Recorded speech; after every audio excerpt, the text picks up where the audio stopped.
গিন্নি, আরে ও গিন্নি, গামছাটা এনে দাও তো, দুটো ডুব দিয়ে আসি। যা গরম পড়েছে আজকে, গাছতলায় বসেও শান্তি পাচ্ছি না। গাছতলায় বসে বসে হাওয়া লাগালে পেটে ভাত জুটবে না। বলি কাজকর্ম কিছু করতে হবে তো নাকি? কাজ তো তুমি করছো গিন্নি, আমি আর কি করব। আমি আর পারবো না বাবু। সারাদিন ঝুড়ি বানিয়ে হাতগুলো একেবারে ব্যথা হয়ে গেছে। এই সংসার আমি আর সামলাতে পারবো না। আমি তো মাথায় নিয়ে সেই ঝুড়ি বিক্রি করে আসি, তখন কত কষ্ট হয় বোঝো। সংসারে থাকতে হলে কষ্ট করেই থাকতে হবে, এছাড়া আর কোনো উপায় নেই। তা তোমার ছেলেকে বলো কিছু টাকা পাঠাতে, সেও তো মাসে মাসে কয়েকশো করে টাকা পাঠাতে পারে। তপনকে আর কি বলবো বলো? সে তো চাষের একটা ক্ষেত কিনে দিল। ওটা চাষ করে ঘরে দুটো ফসল তুললে আমাদের বুড়ো বুড়ির সারা বছর চলেই যেত। সে খেতে চাষ করলেও টাকা লাগে গিন্নি, বিনা পয়সায় তো খেতে ফসল ফলবে না। সে তপনকে বলতে হবে। ওকে যখন চিঠি লিখি তখন মনে করিও। আজই লেখো গিন্নি, ও টাকা পাঠালে খেতে চাষ শুরু করব। অনেক দিন ধরে জমিটা পড়ে আছে। আচ্ছা ঠিক আছে বাপু, আমি হাতের কাজটা করে লিখে দিচ্ছি। জয়া, আরে ও জয়া, আমার অফিসের ফাইলটা কোথায় রেখেছো? ওটা আজকে অফিসে নিয়ে যেতে হবে তো।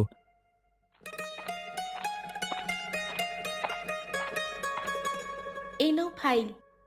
বাবা কাল চিঠি পাঠিয়েছিল, তাকে কিছু টাকা মানি অর্ডার করে পাঠিয়ে দিও তো।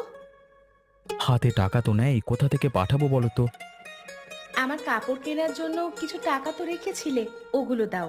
আর চিঠি লিখে বলে দাও জমিটা পতিত না রেখে চাষবাস শুরু করতে। ঠিক আছে, আমি অফিস থেকে ফেরবার পথে পাঠিয়ে দেব। ফাইলটা ব্যাগের ভিতরে রেখে দাও, ওটা আবার হারিয়ে ফেলবে না হলে। ঠিক আছে, আর আজকে আমি দুপুরে খেতে আসবো না। অফিসের কাজ শেষ করে একেবারে সন্ধ্যায় আসবো। আমি দুপুরের খাবারটা দিয়ে আসবো গিয়ে। না না, তোমার আর যেতে হবে না। আমি ঠিক চিনে যেতে পারবো, তোমাকে সে নিয়ে ভাবতে হবে না। ঠিক আছে, যাবে যখন যেও, আমি তবে বেরুলাম, কেমন?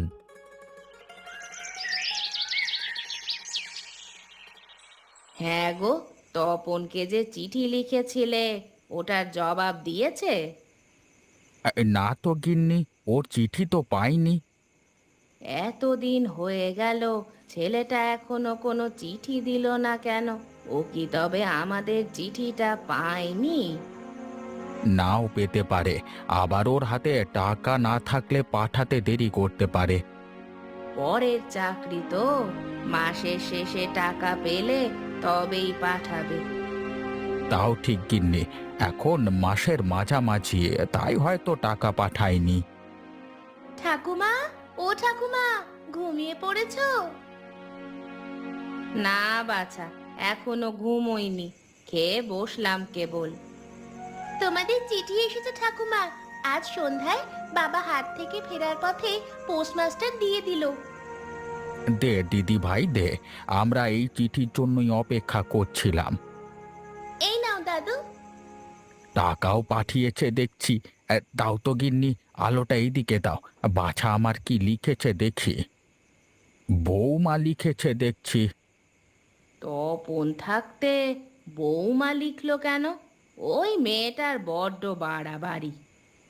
পরের বাড়ির মেয়ে হয়েছে বলে চিঠি লিখতে পারবে না কেন ঠাকুমা? পড়ালেখা জানা মেয়ে স্বামীর কাজে সহযোগিতা করেছে। বাড়িতে টাকা পাঠানো, চিঠি লিখা ওসব মেয়েদের কাজ নয়, ওগুলো করবে পুরুষরা।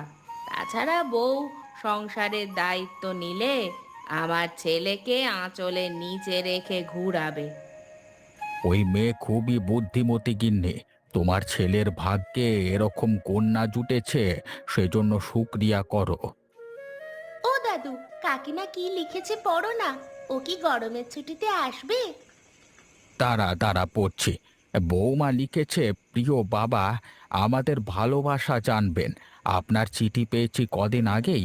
ওর অফিসের ব্যস্ততার জন্য চিঠি লেখা হয়ে ওঠে না, তাই আমি লিখে পাঠাচ্ছি।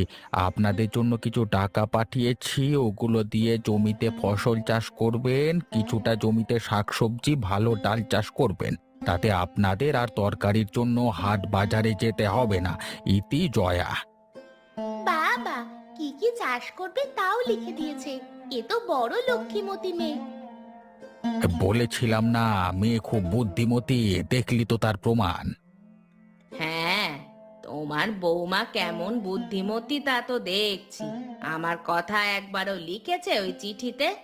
একটা শাশুড়ি যে আছে সেটাও তিনি ভুলে গেছেন। কাগজ বাঁচিয়েছে গিন্নি, কাগজ বাঁচিয়েছে। তোমার গুণগান এই কাগজে লিখলে তো আর হবে না, সেই জন্য দিস্তার পর দিস্তা কাগজ লাগবে। তা ঠিক বলেছো দাদু। ঠাকুমা দেখতে যেমন, তার গুণও অনেক। গুণের কথা বললে আর শেষ করা যাবে না। চুপ কর হারামজাদি, একটু সুযোগ পেয়েছিস তো আমার পেছনে লেগেছিস। দাঁড়া, তোর মাকে কাল পাই ঘাটে, তারপর বলছি। ঠিক আছে, সে বলবে খন। এখন আমি গেলাম, তোমরা বাতি নিভিয়ে ঘুমিয়ে পড়ো। আর টাকাগুলো সাবধানে রেখো কিন্তু, না হলে চুরি হয়ে যাবে।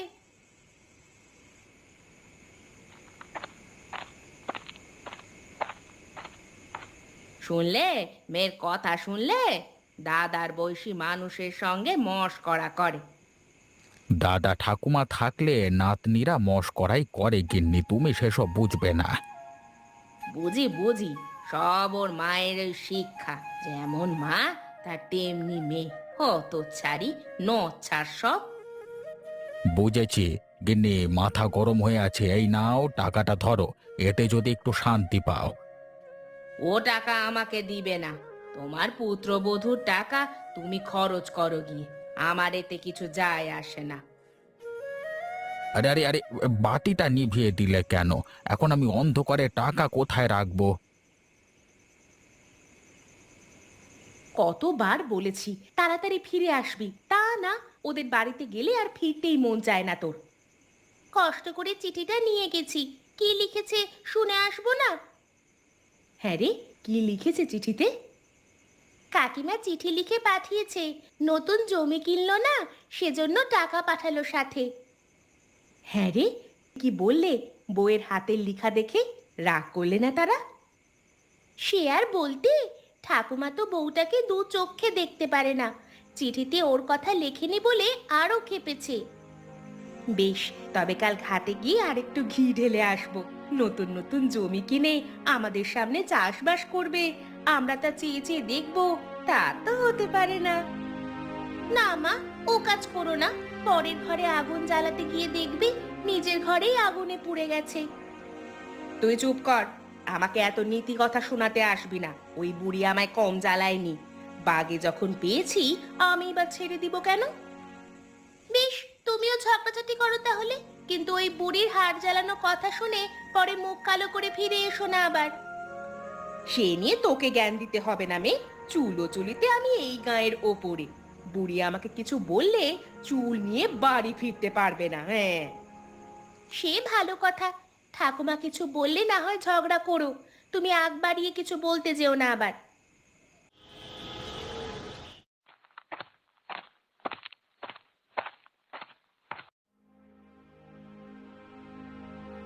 হ্যাঁ, আমাকে এক গ্লাস জল দাও তো, খুব জল তেষ্টা পেয়েছে। সে কি, তুমি এত তাড়াতাড়ি ফিরে এলে যে? এমনি চলে এসেছি, শরীরটা ভালো লাগছে না। অফিসে কোনো সমস্যা হয়েছে? হ্যাঁ জয়া, আমার চাকরিটা চলে গেছে বুঝলে। সে কি কথা, হঠাৎ চাকরি চলে গেল কেন? অফিসের বড় সাহেব আমাকে ঘুষ দিয়ে একটা ফাইল ছেড়ে দিতে বলছিল। আমি সেটা করিনি দেখে আমার নামে দুর্নীতির অভিযোগ দিয়ে বের করে দিয়েছে।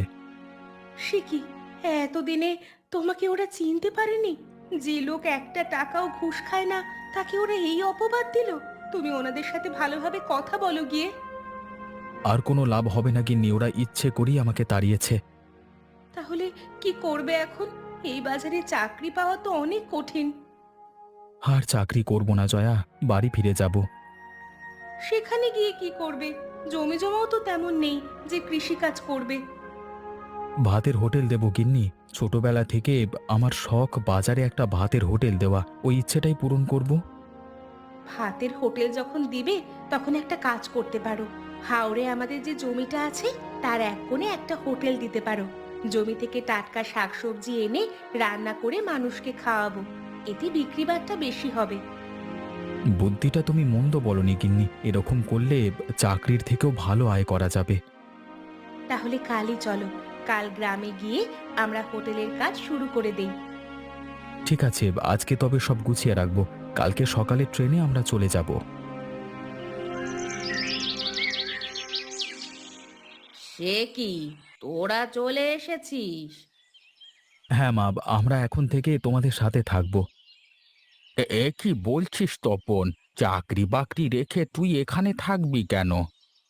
ওর চাকরি চলে গেছে বাবা, সেজন্য আমরা গাঁয়ে চলে এসেছি। চাকরি চলে গেছে? তা খাবি কি? দুজন মানুষ এখানে কষ্টে সৃষ্টে চলছি, তার উপর তোমরা এসে জুটেছো। আমাদের চিন্তা তোমাদেরকে করতে হবে না মা, আমরা আমাদেরটা ব্যবস্থা করতে পারবো। তা বললে তো হয় না। সন্তান সব সময় বাবা মায়ের ছায়ায় থাকে। এখানে চলে এসে ভালোই করেছো। তা কি করবে বলে পরিকল্পনা করেছো? এখানে একটা হোটেল দেবো বাবা, ভাবছি ওটা আমাদের চাষের জমির এক কোণায় দেব। হায় হায় হায়, ওই জমিতে আমরা ফসল ফলাই, আর ওখানে তোরা কিনা হোটেল দিবি? এই ছিল তোদের মনে মনে? একটু জায়গায় হোটেল দিলে চাষের কোনো ক্ষতি হবে না মা। তাছাড়া জমিটা অনেক বড়, ওখানে হোটেল দিলে এর শাকসবজিও বিক্রি হয়ে যাবে। চিন্তাটা মন্দ নয় বৌমা। আমি জমির এক কোণায় একটা পুকুর কাটিয়ে দেব।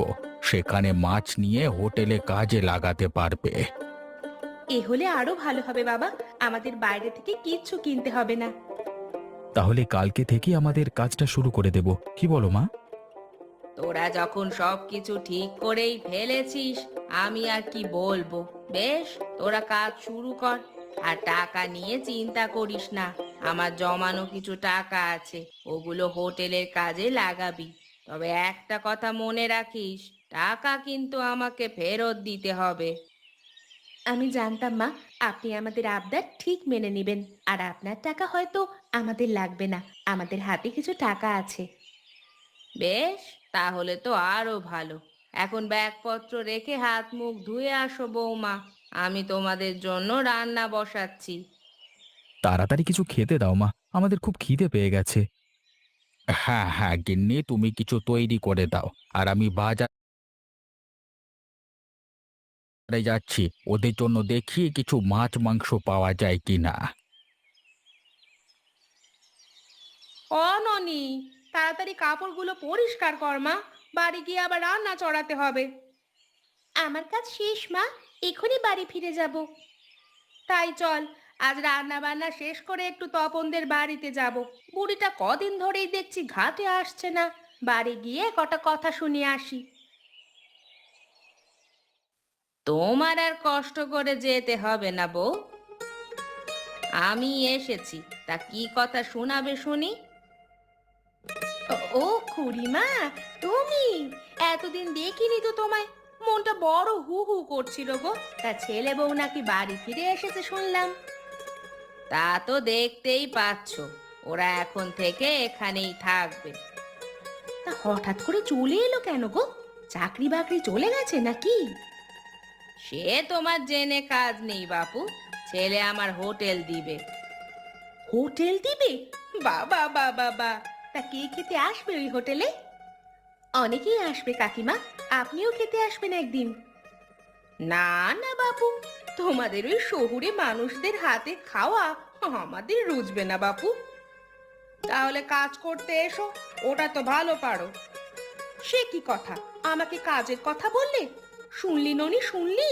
যত বড় মুখ নয় তত বড় কথা, শুনলি? তোমাদেরও দোষ কম নয় মা, শুধু শুধু ঝগড়া খুঁচিয়ে আনতে গেলে কেন?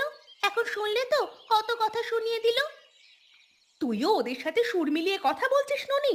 একেই বলে ঘরের শত্রু বিভীষণ।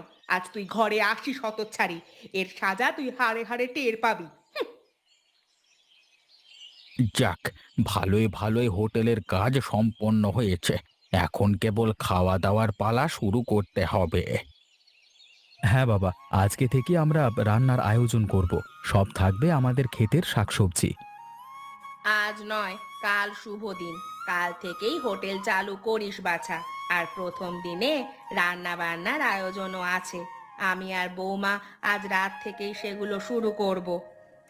তোমরা রান্না বান্না করলে আরো ভালো হবে মা, তাহলে আমার বাবুর্চির খরচটা বেঁচে যাবে। বেশ বেশ, তোর মা যখন বলেছে তবে কালকে থেকেই হোটেল চালু হোক। আমি বিকেলে বাজারে গিয়ে মাছ মাংস কিনে আনবো। আমাদের শাকসবজির যোগান আছে, কিন্তু মাছ মাংস নেই। সেজন্য আমাদের খামারের কাজ এখনই শুরু করতে হবে বাবা, না হলে অল্প দিনে মাছ মাংস পাওয়া যাবে না। আজই আমি পুকুরে কিছু মাছ ছেড়ে দেব। আর ওই দেখো হাঁস মুরগির খোঁয়ার, তোমার মুরগিগুলো ওখানে রেখে দিও গিন্নি। ঠিক আছে, আমি আজই ওগুলো খোঁয়ারে দিয়ে যাব। এখন সবাই চলো, অনেক বেলা হয়েছে। বাড়ি গিয়ে খাওয়া দাওয়া করো। তাই চলো মা, আমার খুব খিদে পেয়েছে।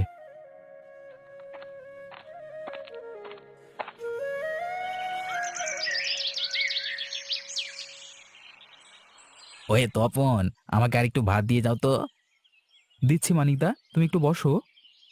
আমি বসতে পারবো না ভাই, তুমি তাড়াতাড়ি খাবার নিয়ে এসো। ওর খাবারটা আগে দে তপন, খদ্দের বসিয়ে রাখতে নেই, লক্ষ্মী চলে যাবে রে। এই নাও তোমার ভাত, আর কিছু লাগবে? এটা বড় দেখে মাছ ভাজা দাও না, আর সাথে একটু ডাল দিও। হ্যাঁ, বসো, আমি নিয়ে আসছি।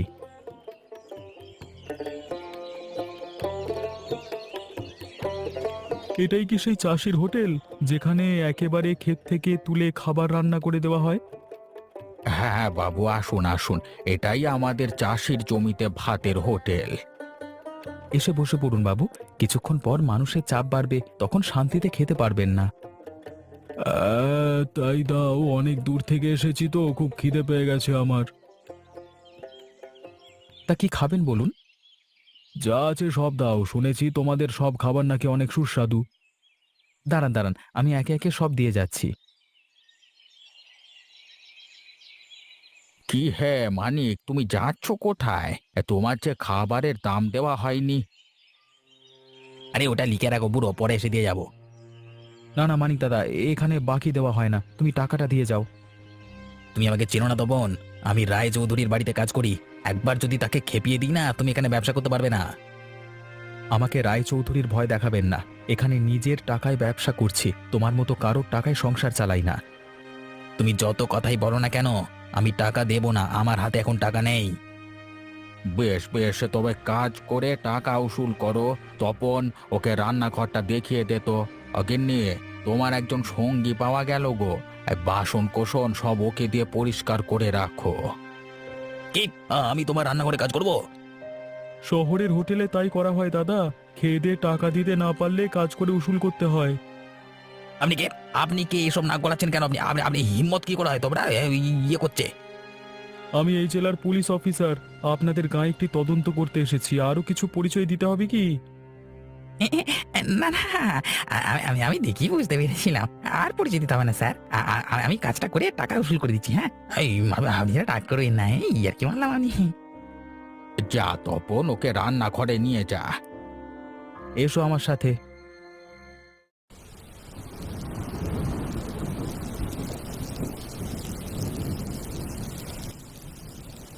সেলাম রায়চৌধুরী। সেলাম। তা এতক্ষণে তোমার আসবার সময় হলো? কখন থেকে আমি তোমার জন্য অপেক্ষা করছি, তুমি এলে আমাকে শহরে যেতে হবে। আজকে একটা ঝামেলায় ফেঁসে গিয়েছিলাম, সেজন্য দেরি হয়ে গেল রায়মশাই। কি ঝামেলা? তোমার তো ঝামেলার শেষ নেই। আর বলবেন না চৌধুরী মশাই, আজকে মানে সকালে বউটা রান্না চড়ায়নি, তাই এই তপনের দোকানে খেতে গেলাম। ছি ছি ছি, এত নোংরা খাবারের দোকানে মুখে দেওয়াই যায় না, তার উপর এতগুলো টাকা রেখে দিল, মানে মানে কি বলবো। বলো কি হে, শুনেছি তো তপনের হোটেলে খুব ভালো খাবার দাবার দেওয়া হয়। আরে না না না না, ওদের খাবার দাবার খুবই নোংরা আর অস্বাস্থ্যকর, যে খাবে তার রুচি উঠে যাবে। সেই খাবার খাওয়ার জন্য গাঁয়ের মানুষ হুমড়ি খেয়ে পড়ছে, এটা তো হতে দেওয়া যায় না। সেই জন্যই বলছিলাম চৌধুরী মশাই, আপনি ওদের এই হোটেলটা বন্ধ করবার একটা ব্যবস্থা করুন। কি ব্যবস্থা করা যায় বলো তো? একটা কাজ করা যায়, হোটেলের ওই জায়গাটা আপনার ছিল, গোপাল ওটা কিনে নিয়ে হোটেল দিয়েছে, আপনি ওই জায়গাটা ফেরত নিয়ে নিন। ওটার দলিল দস্তাবেজ এখনো হয়নি। না না না না, ও কাজ করা যাবে না, ওটা অনৈতিক কাজ। অনৈতিক নয় তো চৌধুরী মশাই, আর গায়ের মানুষদের বাঁচানোর জন্য আপনাকে ওটা করতেই হবে। ওরা না বুঝে ওই বিষ পান করছে। বেশ, কালকে তবে গিয়ে আমি আমার জায়গা ফেরত চাইবো। এখন চলো, শহরে রওনা দিতে হবে।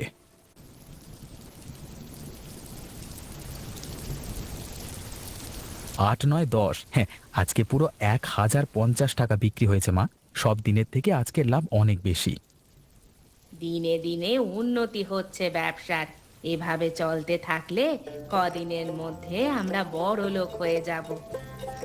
হ্যাঁ মা, তারপর আমাদের খামারটা আরো বড় করব, হোটেলটাও দোতলা করব। এত চিন্তা যে করছো বৌমা, পাছে না জানি সবকিছু জলে পড়ে যায়। কেন গো, আমার এত সুখের সংসার জলে পড়বে কেন? কেবল লাভের মুখ দেখেছি। এমন সময় এসব অলুক্ষণে কথা বলো না তো। আমি নিজে থেকে কথা বলছি না গিন্নি, সবকিছু ভেবে চিন্তেই বলছি। আজকে মানিকের সাথে যা হলো, ও নিশ্চয়ই রায়চৌধুরীর কানে কুমন্ত্রণা দেবে। ঠিক বলেছ, সাথে আছে আমাদের দুষ্টু প্রতিবেশী। কিন্তু ওরা কজন রায়চৌধুরীকে নিয়ে কি করতে পারবে বাবা? গায়ের সব মানুষ তো আমাদের পক্ষে।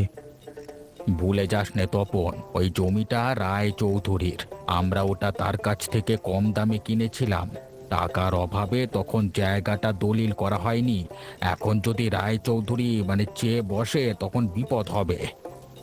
হায় হায়, এ তো ভেবে দেখিনি। এমন যদি হয় তবে তো ব্যবসা লাটে উঠবে।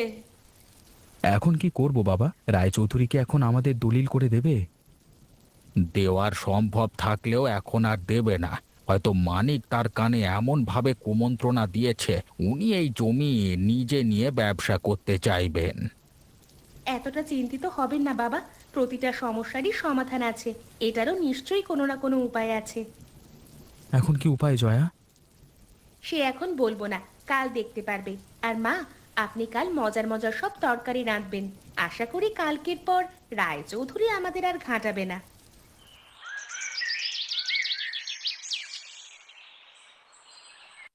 দোকানে কেউ কি আছে হে? আসুন আসুন চৌধুরী মশাই, আসুন। কি সৌভাগ্য আমার, আপনার মতো মানুষ আমার দোকানে পা দিয়েছে। সৌভাগ্যের কিছু নেই, বরং তোমাদের দুর্ভাগ্য নিয়ে এসেছি। বলেছিলাম না আমি আসবো, দেখলে তো কিভাবে এলাম। এসে ভালোই করেছো মানিক দাদা। আর তোমার কথা মতো রায়চৌধুরী এসেছে, সেটাও খুব ভালো হয়েছে।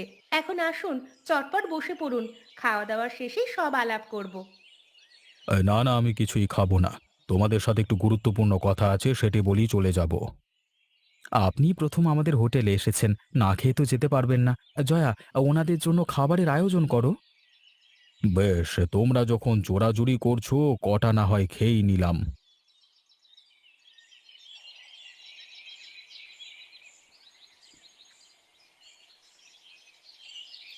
আর একটু মাংস দিই চৌধুরী মশাই, এটা কিন্তু আমাদের খামারের মুরগি। না না বাছা, আর দিও না। এই মাংসটা এত সুস্বাদু হয়েছে যে দ্বিগুণ ভাত খেয়ে ফেলেছি। এউ। খাওয়া শেষে ঘরে পাতা দই আছে, ওটা কিন্তু খেতেই হবে। আহা, কি অতিথি আপ্যায়ন! দেখে মনে হচ্ছে আত্মীয়র বাড়িতে খেতে এসেছি। সেই জন্য সবাই আমাদের হোটেলে খেতে আসে, বুঝলেন রায়মশাই? না হে গোপাল, হোটেল বানিয়েছ একখানা, এখানে খেলে খুব তৃপ্তি আসে। হায় হায়, কি হচ্ছে? রায়চৌধুরী দেখছি বিকে বসেছে। সব ওই রান্নার গুণ গোপাল, বুঝলে? রান্না খেয়ে আমি মুগ্ধ হয়ে গেছি। তা কত টাকা হয়েছে তোমাদের? মাত্র 30 টাকা। 30 টাকা? এত কম? আমাদের খাবার খুব সস্তা চৌধুরী মশাই, সব তো নিজেদের, তাই বেশি দাম পড়ে না। এত কম টাকা হলে তো প্রতিদিন এসে খেতে হবে। এই টাকাই অনেকে দিতে চায় না চৌধুরী মশাই। বিনিময়ে আমাদের রান্নাঘরে কাজ করিয়েছে অনেককে, তাই না মানিক দাদা? এটা তো অনেক ভালো কাজের বিনিময়ের খাদ্য। এখন কথাটা কি চৌধুরী মশাই, কি কথা বলতে এসেছিলেন? আরে, যে কথা বলতে এসেছি তা আর বলা যাবে না। বললে তোমাদের সাথে তো বটেই, গাঁয়ের মানুষদের সাথেও অবিচার করা হবে। না না চৌধুরী মশাই, ও কথা বলবেন না। এই ব্যবসার অনেক সম্ভাবনা আছে, আপনি জায়গাটা ফিরিয়ে নিন, এই ব্যবসাটা নিজের করে শুরু করবেন। চুপ কর নেমোখারাম, আমার অনেক ব্যবসা আছে, যেচে গিয়ে আরেকজনের লেজে পা দেবো কেন? শোনো হে গোপাল, এই মানিকই আমাকে ফুসলিয়ে নিয়ে এসেছিল। এখন এসে বুঝেছি ও আমাকে ডাহা মিথ্যে কথা বলেছিল। আমাকে ক্ষমা করে দিন চৌধুরী মশাই, আমি অপমানের জ্বালা বলতে পারবো না, এই কাজ করেছি, ও ভুলে গেছে। যে মানুষ ভালো দেখতে পারে না তার কোনো ক্ষমা নেই। শোনো মানিক, আজ থেকে আমার এখানে তোর কাজ বন্ধ। তুই আমার বাড়ির ত্রিসীমানায় আসবি না। হায় হায় হায়, এখন কি করব? আমার যে বউ বাচ্চা নিয়ে না খেয়ে থাকতে হবে। এত চিন্তা করো না মানিক দাদা, আমাদের হোটেল তো আছে, তুমি তো কাজ করে অভ্যস্ত। বেশি অসুবিধা হলে এখানে চলে এসো। হ্যাঁ হ্যাঁ, কাজের বিনিময়ে খাদ্য দেব।